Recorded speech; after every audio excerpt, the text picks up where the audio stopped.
za a zo da wani mutum a ranar alkiyama fa yulqa fin nar, ana zuwa annabi yace sai a jefa shi a wuta, fatandaliku aqtabu batnihi, annabi yace kayan cikinsa sai ya fashe sai ya watse a inda ya daku a cikin wutan, fa yaduru biha kama yaduru al-himaru bi raha, annabi yace sai yayi ta kewaye kayan cikin yana so ya ja ya matsa ba zai iya matsawa ba, annabi yace yadda jaki ke juya injin mazar kwaila haka zai yi ta juyi a jikin kayan cikinsa, fa yajtami'u ahlun nari alaihi, annabi yace sai yan wuta su zo su yi cincirindo a kansa, fa yaqulun, sai su ce mishi ai fulan, su ce wane alaysa kunta ta'muruna bil ma'ruf wa tanhana 'anil munkar, a duniya ba kai kake mana wa'azi ba?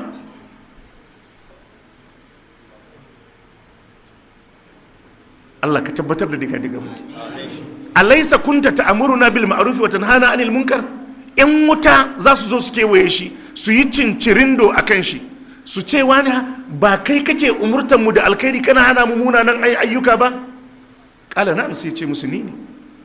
Kuntu amurukum bil ma'rufi wala atihi wa anhakum anil munkar wa atihi, zai ce duk abinda nake umurtan ku da shi na aikin alkhairi ayi, zai ce musu ba na yi, duk abinda nake hana kun nan ni kuma ina yi. Kaga shi abinda ya kai shi wuta baya aiki da karatun, amma yan wuta ma sun shaida yana umurni da alkhairi yana hani da mummunan aiki, ba wai ya ɓoye gaskiya bane, gaskiyar ya fito da ita, munanan abun ya hana.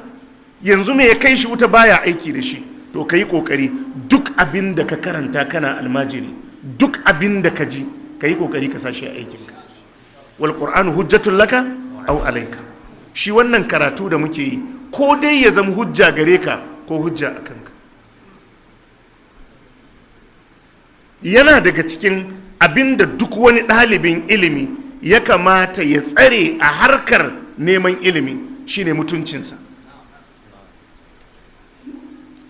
Lokacin da ka taso kana neman ilimi, ka sani ilimin addini da kake da shi yana rataye da mutuncinka, daga inda mutuncinka ya zube kimar abin da kake karantaswa yana zubewa.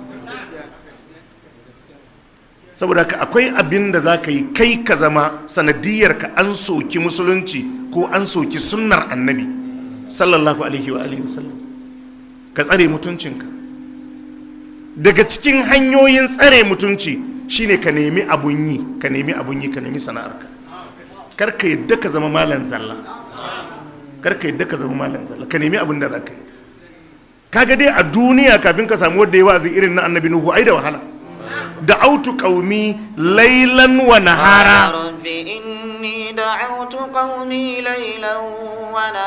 yace Allah ni nayi da'awa wa'azi dare da rana, amma duk da haka annabi yace annabi Nuhu kafinta ne.